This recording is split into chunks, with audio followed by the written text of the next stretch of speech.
Hi friends, welcome to sweet home kitchen. இன்றைக்கி நம்ம பார்க்க போகிறது பார்த்திங்க அப்படின்னா ஒரு சத்தான சூப்பரான ஒரு தோசை தாங்க பார்க்க போகிறோம். ரொம்ப ரொம்ப ரொம்ப ஆரோக்கியமானது. கேழ்வரகுன்னு சொல்லலாம், ராகின்னு சொல்லலாம். இந்த தோசை எப்படி செய்கிறது அப்படின்றத நம்ம பார்க்க போகிறோம். இன்றைக்கி நான் பார்த்திங்கன்னா 2 தோசைக்கு மட்டும் நான் மாவு எடுத்திருக்கேன். இதில் பார்த்திங்க அப்படின்னா சின்ன வெங்காயத்தை பொடிசாக கட் பண்ணி, பச்சை மிளகாய், இஞ்சி, கருவேப்பிலை, மல்லி இலை இதெல்லாம் நம்ம சேர்த்துக்கலாம். இதில் நல்லா சேர்த்துட்டு உப்பு தேவையான அளவுக்கு சேர்த்துட்டு நல்லா இந்த மாதிரி ஃபஸ்ட்டு மிக்ஸ் பண்ணி விட்டுட்டு கொஞ்சம் கொஞ்சமாக தண்ணி சேர்த்து நல்லா பிசைங்க. தோசை மாவு எந்த அளவுக்கு நம்ம கரைப்போமோ அந்த ஒரு தண்ணி பதத்துக்கு நம்ம கரைச்சிட்டா போதும். இதில் பார்த்திங்கன்னா 1 ஸ்பூன் ரவை மட்டும் சேர்த்துக்கோங்க. இது ஒரு 10 நிமிஷம் அப்படியே ஒரு மூடியை போட்டு மூடி வச்சுட்டு அதுக்கப்புறம் நம்ம தோசை ஊற்றணும் அப்படின்னா ரொம்ப நல்லாயிருக்கும். 10 நிமிஷத்துக்கு அப்புறம் இப்போ நல்லா கடல காய வச்சு எண்ணெய் தடவிக்கோங்க.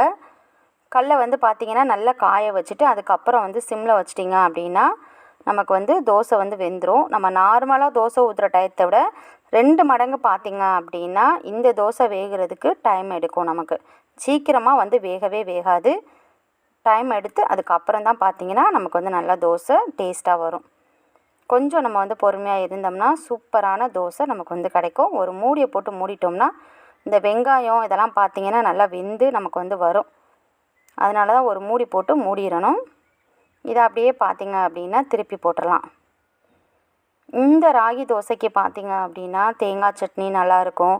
சாம்பார் ரொம்ப நல்லாயிருக்கும். வெங்காயம் போட்டு இதில் நம்ம செய்கிறதுனால சாம்பாரும் தொட்டு சாப்பிட்றதுக்கு ரொம்ப நல்லாயிருக்கும். குழந்தைங்களுக்கு இது கொடுக்கலாம், பெரியவங்களுக்கும் கொடுக்கலாம். ரொம்ப சத்தானதும் கூட. நீங்கள் கண்டிப்பாக ட்ரை பண்ணி பாருங்கள். நீங்கள் ஒரு தடவை ட்ரை பண்ணிங்க அப்படின்னா அடிக்கடி பார்த்திங்கன்னா இந்த ராகி தோசை தான் சாப்பிடுவீங்க. இதே போல் இப்போ இன்னொரு தோசையும் நம்ம ஊற்றிடலாம். சூப்பரான ராகி தோசை பார்த்திங்கன்னா ரெடி ஆயிடுச்சு. இந்த வீடியோ பிடிச்சிருந்தா லைக் பண்ணுங்கள், ஷேர் பண்ணுங்கள். ஸ்வீட் ஹோம் கிச்சன் சேனலை மறக்காமல் சப்ஸ்கிரைப் பண்ணுங்கள். ஃப்ரெண்ட்ஸ் அண்ட் ஃபேமிலியோட ஷேர் பண்ணிக்கோங்க. கண்டிப்பாக நீங்களும் ட்ரை பண்ணி பாருங்கள். தேங்க்யூ.